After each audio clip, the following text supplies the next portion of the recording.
So how does air sound actually sound when you experience it? Well, you will notice that there's a stable central image wherever you are in the room, and that's the biggest thing if you were to set up a stereo system and then an air sound system and be able to switch between them. As soon as you move off center with the stereo system, the image, the spatial image, will collapse into the nearest loudspeaker, whereas with the air sound system, it's always going to be coming from that same point in the room, that same single source.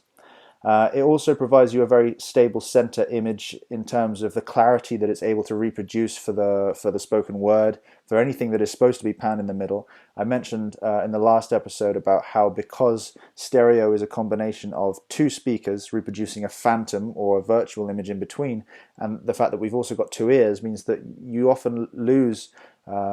some clarity in the range of frequencies that are most important for intelligibility, for understanding speech. And that's not the case with the air sound system, because with the air sound system we're just reproducing that from one single set of drivers, or even a single driver.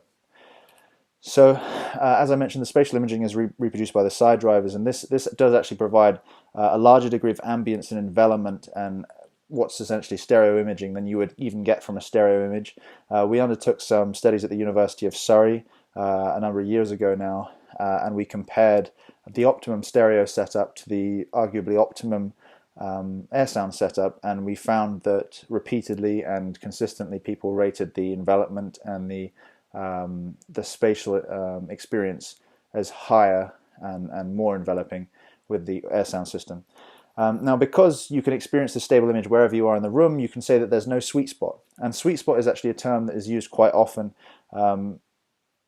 almost as a positive thing, almost as like, oh, you should experience this loudspeaker in the sweet spot. But certainly insofar as social situations are concerned, the sweet spot is actually quite an encumbrance, because it means that in order to experience the sound as it should be heard, or the optimum sound from your system, you have to be sitting in a single position, which immediately rules out the chances of two people experiencing that, and it also rules out the chances of even one person experiencing it in a different position in the room.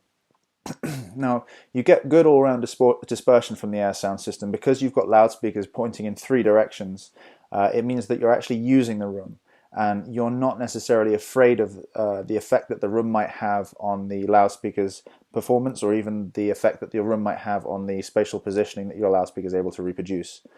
So that means that in terms of wanting to fight the acoustics of your room, it's not so important with air sound. We're actually using and utilizing the reflections in the room to create the envelopment, to create the sense of spatial envelopment that you would not otherwise get with the stereo system, especially if you had a stereo system with a lot of acoustic treatment in the room. And the final thing that I want to mention is that you can hear MP3 artifacts. When you start listening to lower quality recordings, you can start to hear the artifacts that come from those high rates of compression out of the side channel. Essentially, MP3 is a way of masking, and we'll talk more about this in a later episode. MP3 tries to remove the information in the audio which is not necessary and